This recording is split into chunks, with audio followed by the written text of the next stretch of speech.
Okay, we identified the mistakes we have. Now, what kind of systems can we put in place to automate attention to detail, to remove the human error and put it into a system?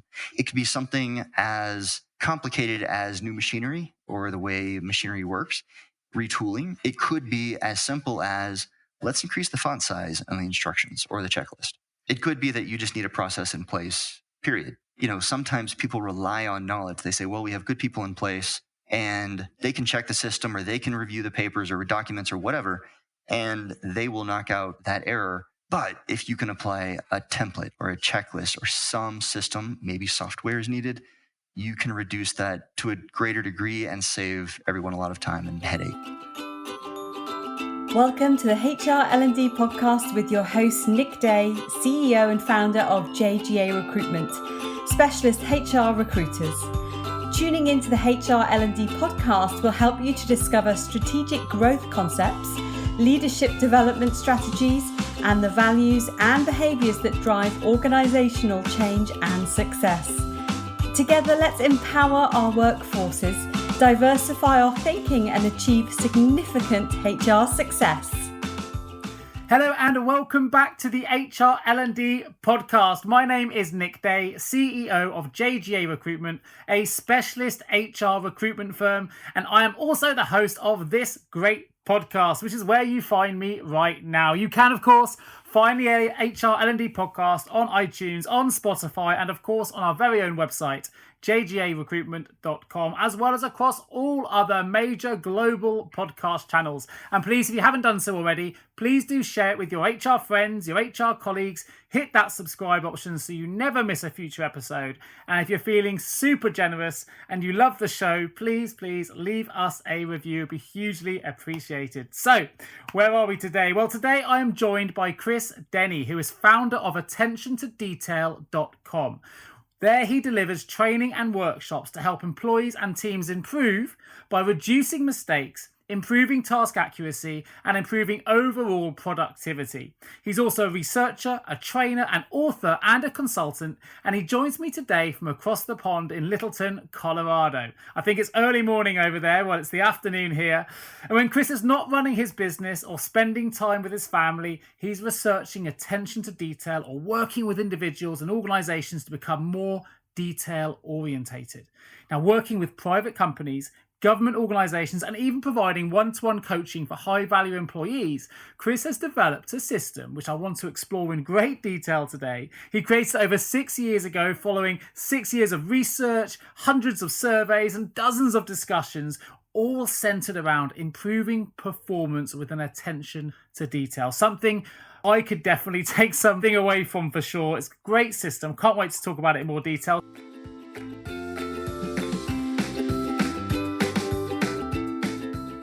Chris, welcome. How are you feeling? Hey, thank you so much for having me. I feel great.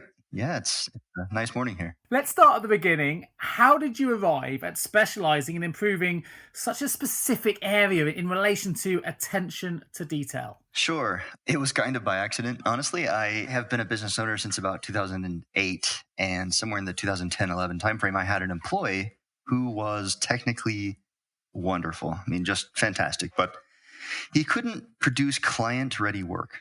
And, it's what I labeled lack of attention to detail. And so I looked for training. I looked for something to help him improve. I mean, a book, something. And I couldn't find it. And that just nagged at me. And he really a technically strong guy. And so I wanted to invest in him. So I thought, well, I'll make something myself. And I thought it would take an evening and I would make a worksheet or, a checklist or something.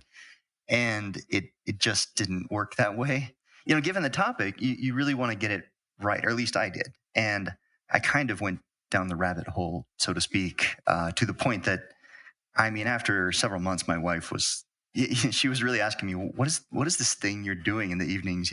What's this attention to detail thing?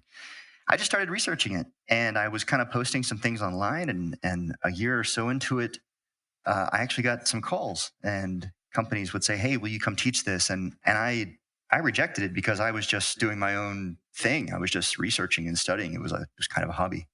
After a while, and I got enough of those, and I realized, wow, people want this. And then 6 years later, after I mean, I even spoke on it, but just for fun and to get feedback. And I did hundreds of surveys and silly amounts of library time, like actual old school libraries, going to the local universities. And after 6 years, I just had this system. And then someone just happened to call and they said, "Hey, will you come present this for our company?" It was a large tech company, security company. And I said, I'd love to, but I need a month because, I didn't do this to present it. I just did it for fun. And so that's how I got into it. That's how it started. They loved it and I loved doing it. And so here we are. Amazing. I guess as well, I mean, this is me looking at it in a different way, but I guess you can't really launch a business as, all around attention to detail unless you yourself have given it absolute attention to detail in its own creation, right? So I can totally understand when it comes to this kind of subject why, okay, you went down a rabbit hole, but also why it's so important that you do, because the one thing you don't want to be short on is being, your attention to detail within your own business, right? And in your own knowledge and your own research. And it sounds like you've done that to a really high detailed level, which is fantastic. So using this then in an HR L&D context, can people really improve their attention to detail? Because I've worked and I recruit lots of people at the minute, and I would say sometimes some people just have it and some people just don't, and teaching it, like some skills you can teach but some attitudes you can't. So is it a skill? Is it an attitude thing? Is it something you're born with? What does your experience tell you? Yeah, so it is teachable. Of course, it's like anything.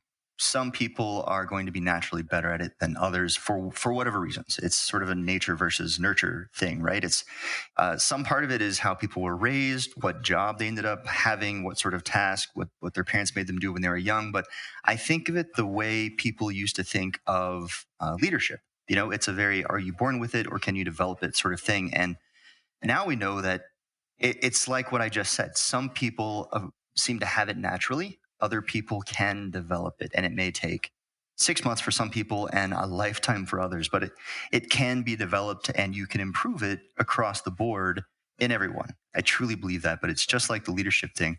And there's a system, and you mentioned attitude, and there's a certain attitude component, but it's what I call one of the 5 fundamental elements, but it's not attitude like, hey, stay positive and that sort of thing. There's a bit more to it.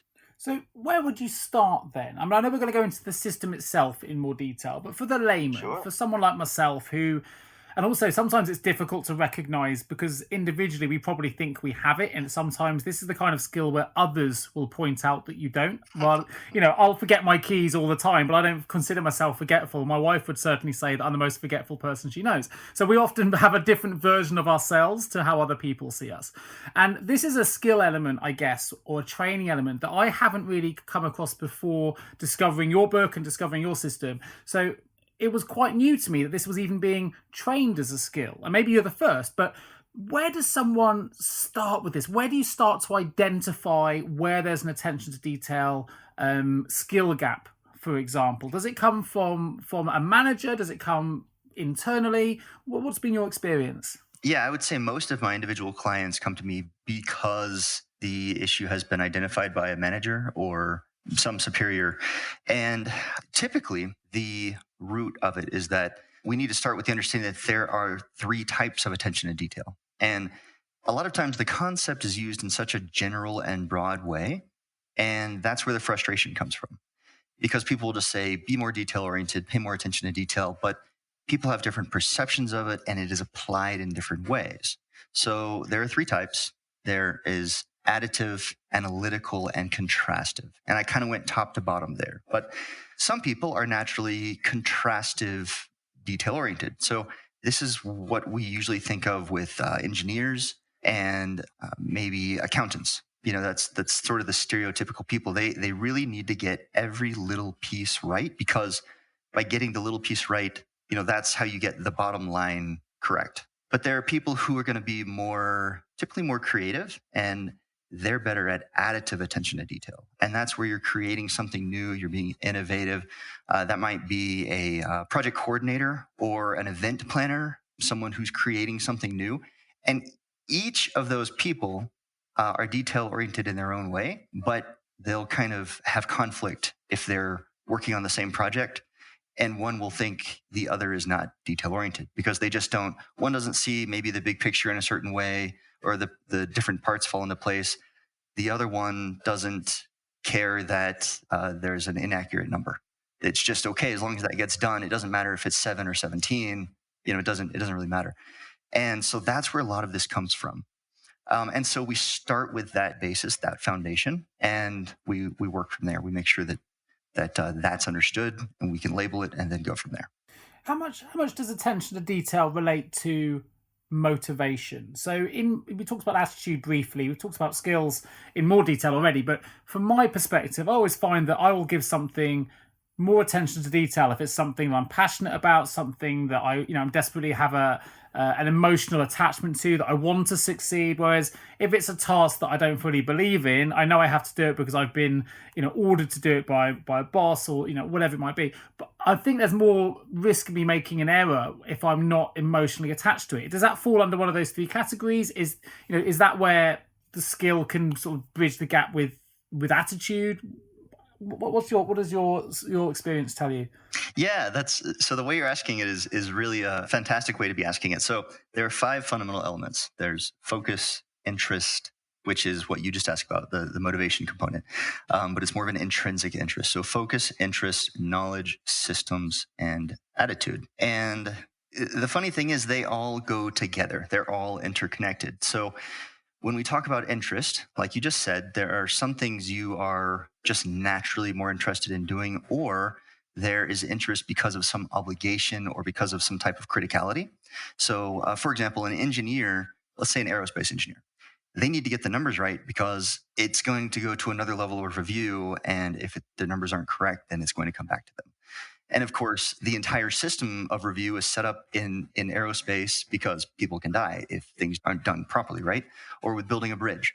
So it's very critical to get it done properly. Sometimes it's through obligation. It could be as simple as you said you would do it, so you're going to do it. You're going to do it properly. On the other hand, there can be a total lack of interest. And we all have components of our jobs, tasks that we just don't like. We don't care about. But we have to develop the interest somehow. Now, we can offset that interest with attitude, maybe. And by attitude, I call it more specifically right or wrong attitude. It's you have to develop a clarity of what is right and what is wrong so that you can just know what you're there to do. And also, of course, just understand why you are doing it. That's where interest and attitude go together. And then you can apply a system. And the system can make up for some of that lack of interest by essentially automating attention to detail, by automating some accuracy in there. So they're all connected in a big way.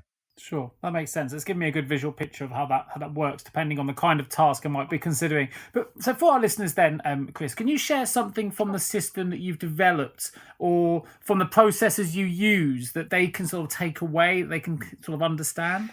Yeah, absolutely. So again, I always start with that foundation. There are 3 types of attention to detail, and that needs to be understood because, again, we so often just say, be more detail-oriented or whatever. So once you can apply that, you always want to work backwards. If you're dealing with an additive or an analytical type of attention to detail, you want to break it down into its individual components. And that's what contrastive is all about. Contrastive attention to detail is about identifying the individual elements of an issue, a challenge, an equation, and making sure those are correct. And then you can build upon those for an analytical solution. From analytical challenges, you can develop additive. And I know that sounds very general. So an example of analytical would be something with multiple solutions. So let's say you're trying to figure out the best strategy for sales in 2021, right? There are 17 different ways you can. There are 500 different ways you can do that. There are 200 best solutions, and you need to figure out the one that works best for you. And so you break everything down into its contrastive elements. You identify as many of those as you can, and hopefully you apply some system, some amount of knowledge, and then you develop that analytical solution. If you're trying to create something new, then you get into additive, and that is absolutely the most complicated. You're really trying to create something new, which means there's not a system in place. It's hard to copy. It's hard to look for something else that you can write on the back of. Now, after you've identified which type or types of attention to detail you're working with, then you can start applying the 5 fundamentals. And that is where you get into, typically people have a challenge that they've identified within their team or within an individual. And that's where you say, okay, based on the types of mistakes being made, the types of errors, or where we want to be, these are the things we need to improve. It's focused, interest, knowledge, systems. Knowledge, for example. One of the most common things I see in coaching and consulting is, we'll approach the knowledge component because we just run through the system. We'll approach the knowledge component and we realize that there hasn't been proper training put in place. People are expected to do something they don't really know how to do. They were just kind of thrown in, they missed training day, maybe they were hired 3 days after training or whatever. That has to be applied. You can put all the systems in the world in place, but your error rate is still going to be higher than you want it to be because there's a component missing. There's a fundamental element missing. Sure, that makes sense. How much of it then is as you mentioned, all the different types, which is kind of sort of formulating things in my head here, that trying to make me understand it better. So how much of this is down to interpretation? So for example, and I don't know if you remember, I think it was 1999, 98, something like that, when Tracy Emin did a controversial piece of artwork, which was an unmade bed, which she put in the Tate Modern. And you'd have some people who don't know much about art, looking at it and going, or maybe that'd be myself going, that's just an unmade bed, right? You've got this, you've got a Van Gogh to the right, which is a beautiful piece of art, which creates loads of talent, and you've got this unmade bed. I'm talking about trying to work out the creative element. Is this where some people could look at that from Tracy Emin's perspective? That's got huge amounts of attention to detail. It's probably got months and months of research and thought. But for the untrained eye in that particular field, that might look like something where there's been no attention to detail. Is that where you mean it can be quite complex from a creative side? Is that a good or a bad example? I'm trying to sort of get this right in my mind. Yeah, sure. So to be honest, I don't get into art too much because of what you just said. There's so many ways it can be interpreted. And frankly, also, I'm not a specialist in art. I have to say that, my lack of knowledge would keep me from commenting too much on that. What I can say is that, yeah, you would certainly be in the realm of additive attention to detail. You're creating something new. You're trying to make people think in a new way. Typically, the example of someone with additive attention to detail is Steve Jobs. I mean, he's like the ultimate example, and there are so many stories around him, right? So it's kind of easy to research him. His additive attention to detail was so legendary, basically, that it was almost contrastive. Like in his mind, there was only one solution, whereas typically with additive attention to detail, there are endless solutions. So, okay, create a new product the world will like. Well, for him, it was pick one, right? It was the iPod, first. So it was, okay, put 10,000 songs in your pocket and it has to be wonderful to hold. And it has to, in his mind, it was clear. And I'm sure maddening for the people that worked with him because they were trying to get there, right? And so, they were working on these analytical solutions and, well, what is he doing? In his mind, it was like, it's not right until it's right. I mean, until you give me the thing in my hand and that's what I've been talking about, it's not right. That's a hard place to achieve. I mean, you can Google him, you can Google attention to detail and Steve Jobs, and there are some very interesting stories about him because even at a contrastive level, he was, I don't know, I mean, you might say on the spectrum or something like that. He was something special.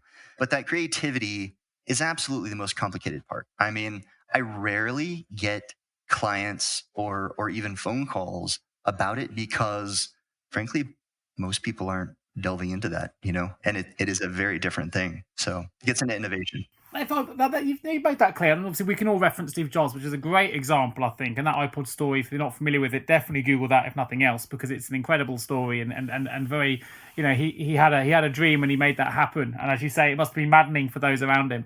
But if I'm an HR manager, then I'm listening to this and I'm thinking, you know what, this is ringing true. I've got a team, a brilliant team who I love and they're committed and all these things. But there are certain individuals in that team, or perhaps even across the whole organisation, who I feel could all improve with a little bit more attention to detail. With that in mind, how can an HR manager or a business take your concept and your system forward to really improve attention to detail across an entire team or an entire organization with the I guess improving performance being the outcome they're looking to achieve as a result? Yeah, sure. So it is a system, and you can run down the system. Again, I always start. It's such a solid system, and I always find myself having to go back to it. I'll get into a challenging client, and I have to remind myself, hey, just go back to the system. And once you've identified the types of challenges you're dealing with, because that's another thing that happens is that people will call and they'll say, hey, we've had problems with mistakes, with errors, with attention to detail, and we have to dig into it so that they can label them more accurately, because people use the term attention to detail or detail-oriented in such a broadly conceptual way. And that's what gets frustrating for both the manager and the individual or the team when they're being told to be more detail-oriented. And so you start with that. Let's identify the specific things we're trying to correct. Then you work on applying. Also, you need to see if different people on your team have different types of attention to detail they're dealing with. For example, I currently have a coaching client, a wonderful young lady who was brought onto a team of engineers, and they're on basically the quality control team. But she came from the new product development team, where she was considered highly detail-oriented. And because they're trying to create new things, they're being creative. And so she had great ideas and brought in, wonderful things to consider for new products. However, when she was suddenly thrown into a group of engineers, well, now she's in coaching for attention to detail, because they all said, well, you're not detail oriented, but they are so into metrics. It's just where they come from. If you look at how engineers are trained, look at their education, they deal with case studies constantly and what went wrong. And they're always drilling down to find the smallest things that created the effect. And so for her, we're bridging that gap. And sometimes you have to do that with individuals within a team.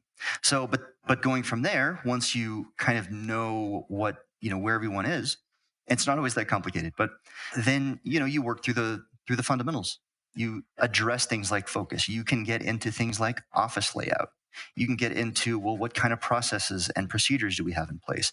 Is our mission clear? Is the objective of this task clear? Have we made it clear what right or wrong is at the completion of this task or this project? It gets into a lot of things, but you just have to be able to, you apply the system. You essentially work through the system.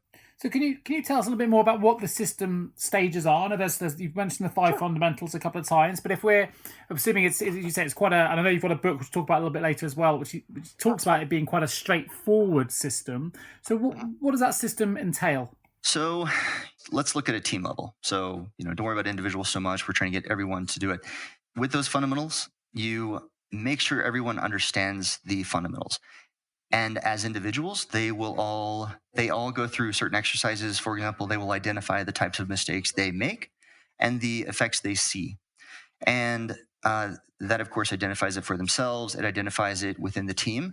And then there are discussions around that. And that gets everyone on the same page. It opens a dialogue in a way that isn't accusatory, right? So when let's say you have 15 people on a team and 5 of them identify the same error, well, then it's clear this is something we should address. We should discuss this, because if 5 identified it in their top 3, there are probably 5 others that could put it in their top 5, where it would end up in their top 5. And so you open that dialogue about the kinds of things, because there are so many little mistakes and errors that happen within a team that no one brings up. It's just that, someone sees it happening, they're kind of annoyed by it, and they don't realize that other people have the same challenge as well. It could be mistakes they're making themselves. So we get everyone on the same page. Then you work through those 5 fundamental elements. And that is where it gets a little bit challenging with an ongoing project, because different people have different levels of all the 5 fundamentals. You have, you can address training at a broad level, and everyone can agree, okay, we need more training on this topic. Okay, let's do that. You can then have the same sort of exercises and discussions around systems. Okay, we identify the mistakes we have. Now, what kind of systems can we put in place to automate attention to detail, to remove the human error and put it into a system. It could be something as complicated as new machinery or the way machinery works, retooling. It could be as simple as, let's increase the font size on the instructions or the checklist. It could be that you just need a process in place, period. Sometimes people rely on knowledge. They say, well, we have good people in place and they can check the system or they can review the papers or documents or whatever, and they will knock out that error. But if you can apply a template or a checklist or some system, maybe software is needed, you can reduce that to a greater degree and save everyone a lot of time and headache. The interest component. There are some tasks that just aren't interesting, right? We all have those tasks. And, so you can either delegate them, maybe you can automate them through some sort of system. And then also you can develop interest. So it's not just about getting rid of it, right? It's about developing interest. And some people don't understand the importance of their role. And I run across that every now and then, where there will be people who really don't see their place in the greater system. They don't really understand why they're doing what they're doing. And there are quite a few tasks like that, where you'll talk with someone, they're like, I don't know, I have to do this every Monday, and I don't know what the point of it is, because they don't see that when they hand it off to someone else, the input, it goes into another project or into a bigger weekly report that helps, the engineering team get moving on. So you help everyone understand their role. And then there are other smaller ways to help people develop interest. You can liken it to developing culture, right? So we're all in this together. Here's our history. We started in 1934 with somebody and so on and so forth. And you develop that sort of brand story and get everyone on the same team. What I do like to be clear about with interest, though, is that it's not motivation. Frankly, when I first developed the system, I used the word motivation. And the difference is that interest is an intrinsic thing. It's within you. You're actually interested in doing the task properly. Motivation is a little more external. Now it has its place. If you need the sales team to do better, you can give them motivation or whatever. If you need to reduce accuracy for sure on this batch, then everybody gets a happy hour if this is perfect. But that's temporary. It's not a lasting and built-in sort of thing. I mentioned training earlier. You have to make sure that training is there. Maybe some tasks are not assigned to the right person.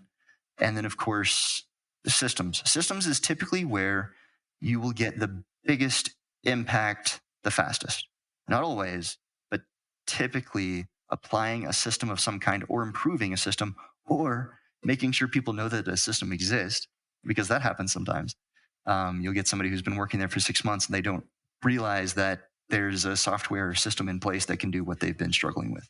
So that's really it. It's just kind of different for everyone, but that is the system. And you might want something more specific, but that's why it's straightforward. You just run through, you identify and discuss those 3 types, and then you run through the 5 fundamentals in a very thorough way and make sure you've addressed them all. And it can be a little, that part is where some people get stuck because they think of them as separate entities. They don't understand that you can offset lack of interest by applying systems. You can improve focus by, developing interest. So they all are so interconnected. Have you ever asked yourself, how can any recruiter understand my HR recruitment challenges? Please don't give up on your hiring challenges just yet. Here at JGA HR Recruitment, we appreciate the difficulties associated with attracting, recruiting and retaining top human resources talent. We also understand just how costly a poor hire can be. JGA HR Recruitment would like to partner with you to help you overcome your hiring challenges. Contact us today on 01727 800 377 or visit jgarecruitment.com to find out more. Particularly if I'm thinking of an HR manager now, back to the teams, that whole organisational piece. Are there any particular case studies which you can reference where you said, before they got involved in the system, it was like X, and then when they got involved in the attention to detail system with yourself, maybe you were doing the coaching directly, you ended up with Y? Any kind of stories you can share? What's complicated about this is that almost everything is anecdotal. No one measures the error rate of their people. No one says, before we had 10 and 100 errors, on this particular task. And after implementing the system, we have 1 in 100 errors. No one says that. We're doing better overall. Morale improving is actually one of the bigger things I am told. That's one of the best pieces of feedback I get. I mean, to me, and internally, I love hearing that, people just enjoy work a bit more, because you don't have that frustration around, oh, well, if only so-and-so would be more detail-oriented or something. One of the things I appreciate most is when I hear that people start implementing the system in sort of their daily morning meetings, their daily practices. BASF is one that comes to mind, where after we did trainings, and we did back-to-back workshops with a lot of people at one of their facilities, and they have facilities around the world. But so we applied it to one plant, and they immediately started applying it throughout. I mean, the chemists were using it, the lab techs were using it. As I understand it, they actually adjusted a few of the parts that they use for taking samples from tanks after the training. So I just love that, where they saw so many different ways to improve these little components. And that is a lot of what the workshops and training are about, is helping people identify opportunities to improve the system in a small way. That makes sense, because essentially what you're doing is you're giving them the tools to know how to identify, to know how to improve. But when you've done that workshopping, you're not always there to see the delivery of that later. So that makes total sense. So look, we know a lot more now about the attention to detail solutions. We know a little bit more about your system. We know that you're a company and an individual that is supporting individuals, companies, government organizations. Sometimes you're helping them to decrease errors, increase productivity, improve quality, and all of that's in a workshop type of environment where they're kind of analysing and trying to understand where the errors are, and they're coming up with those solutions themselves, which is fantastic. So very creative in that regard. So now that we've got that, what's next for you in attention to detail? Because going back to that rabbit hole analogy you used earlier, surely there's no end to how far you can go with this. I'd love to know where you're looking to take attention to detail next. Yeah, sure. So, of course, I'm always researching. In fact, I've got a few papers in front of me. I was rereading one of my favorite papers where it digs into error rates, and it's probably mind-numbing for a lot of people, but I love the topic. But so I'm always improving the system in some way, and I'm getting more into consulting. So going beyond training, which is a very come in, kind of drop the knowledge and then take off sort of thing, getting into ongoing projects where we start with training, we identify the challenges, and then I help carry the solutions through. And that's a lot of fun. Just so much fun, and exceptionally interesting. And I love, being able to help organizations and individuals too. So, and then one-on-one coaching is also very interesting. So those are the places I'm going.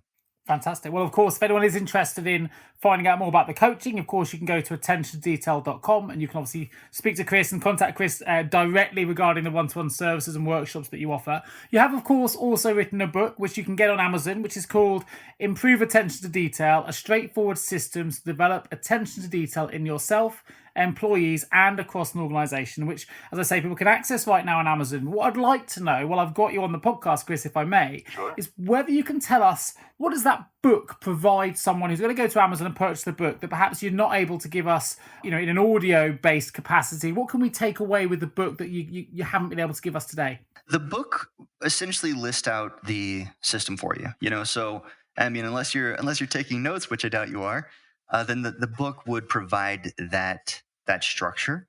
I'm actually working on a second edition, because the feedback that I have on the book so far is that people want it to be more prescriptive. And so now, after more work, more experience, more application, the second edition, which is not out anytime soon enough that I can give a date, it will be more prescriptive. It will have more if-then type of scenarios, and really drive it home a bit more, really help you pick the path forward for you. But the current book lays out the system, and it can be applied. Amazing. And of course, I should probably add as well that on your website, attentiondetail.com, although you're based over in Colorado, a lot of the courses you do are virtual. You do online courses, your online one-to-one coaching. Some of those courses are certificated as well. So if people do want to get a qualification in this and really take it to the next level, then I'll put a link in the show notes if you're interested in finding out more. Or indeed, if you've got an individual in your team who you feel could really benefit from some of Chris's coachings, then definitely do go to attentiondetail.com. I think that's taken us full circle, really, Chris. It's been a fantastic whirlwind tour in terms of what you're doing and how it's an absolutely critical element. I think within any business, you'll be able to identify either teams or individuals that are probably not maximizing their skills in relation to attention to detail. I think you've given us a really good understanding of how we can do more, how we can identify where those gaps are, and how we can start applying those systems to improve processes. So thank you so much for joining me today. Are there any other links or any other sites you'd like me to direct our listeners to while I've got you online?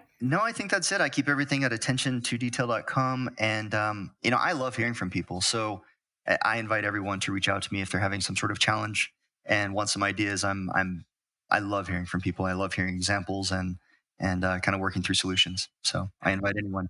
A huge number of testimonials on your site as well from happy customers. But where can people find you? Where can people reach out to you, Chris? Attentiondetail.com is truly the best place. Just go there and fill out the contact form. I'm on LinkedIn and I love connecting with people there.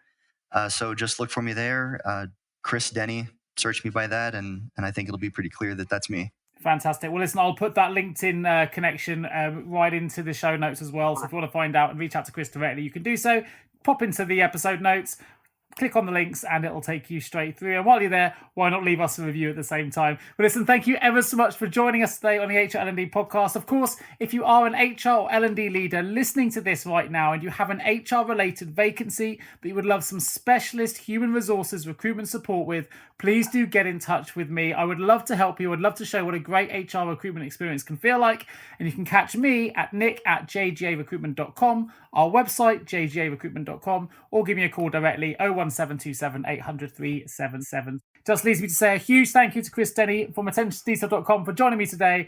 Thanks for listening to you, wonderful people out there who have enjoyed this podcast, and I look forward to bringing you the next episode real soon. Look after yourselves and each other. Thank you so much for tuning into the HR L&D podcast with your host, Nick Day, CEO of JGA Recruitment, Specialist HR Recruiters.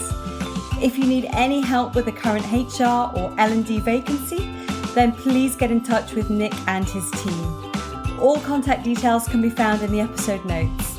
In the meantime, to make sure you never miss a future episode, please subscribe to the show through any of your favourite podcast channels. Till next time.